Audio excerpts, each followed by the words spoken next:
ప్రాణాలకు తెగిస్తే తప్ప పంటలను కాపాడుకోలేని పరిస్థితి. రెక్కాడితే కానీ డొక్కాడని ఆ అన్నదాతలు పొలంలో పనులు చేసుకోవాలంటే రోజు సాహసం చేయవలసిందే. ప్రమాదకరమైన వాగు దాటితేనే సాగు సాధ్యమవుతుంది. సంగారెడ్డి జిల్లాలోని ఓ గ్రామ రైతన్నల గోసపై సాక్షి ప్రత్యేక కథనం. వాగులో తెప్పలాంటి థర్మోకోల్ షీట్పై వెళుతున్న వీరు మత్స్యకారులు కాదు, రైతన్నలే. గ్రామాన్ని, పంట పొలాలను వేరు చేస్తున్న ఈ ఏరును దాటితే తప్ప వారికి జీవనాధారం ఉండదు. సంగారెడ్డి జిల్లా సదాశివపేట మండలం కంబాలపల్లి గ్రామంలోని 100 మందికి పైగా రైతులకు చెందిన 150 ఎకరాల పొలాలు వాగు అవతల ఉన్నాయి.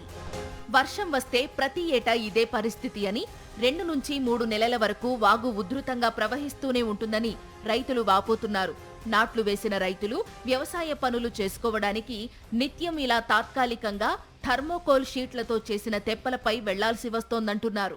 టెంపరీగా ఒక థర్మాకోల్ షీట్ తెచ్చుకొని వాగులో వేసి అవతల గీతలు దాటుతున్నాం. చాలామంది భయపడి కొంతమంది దాటట్లేదు, చాలామంది వెళ్తారు. అవతల వాగవతల మాకు 150 ఎకరాల పొలం ఉంటుంది. అందరికి కలిసి చిన్న చిన్న రైతులు ఉన్నారు. అందరికీ ఎకరా, 2 ఎకరాలు, 5 ఎకరాలు లోపల ఉన్న రైతులే ఉన్నారు. అంతా కూలీలు రావడానికి కూడా చాలా ఇబ్బంది ఉంది. వాళ్ళకు కలుపులు తీసుకోవడానికి, ఫర్టిలైజర్ తీసుకుపోవడానికి కూడా చాలా ఇబ్బంది ఉంది. ఇక్కడ వాగుపై బ్రిడ్జి నిర్మిస్తే తప్ప తమ సమస్య పరిష్కారం కాదని అంటున్నారు రైతన్నలు.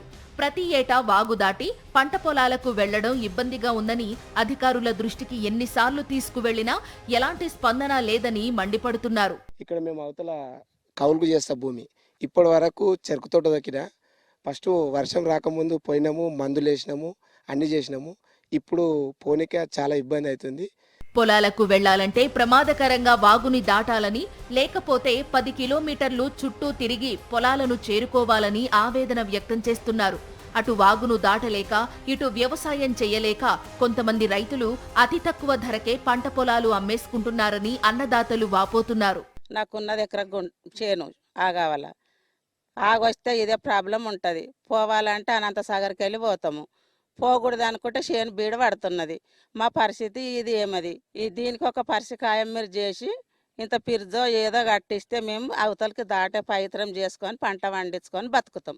వాగు దాటడానికి సర్కారు సహాయం చేయకపోవడంతో కొందరు రైతులు సొంత ఖర్చులతో వాగులో మొరం వేసి తాత్కాలిక రహదారి ఏర్పాటు చేసుకోగా అధిక వర్షాలకు అది కొట్టుకుపోయింది.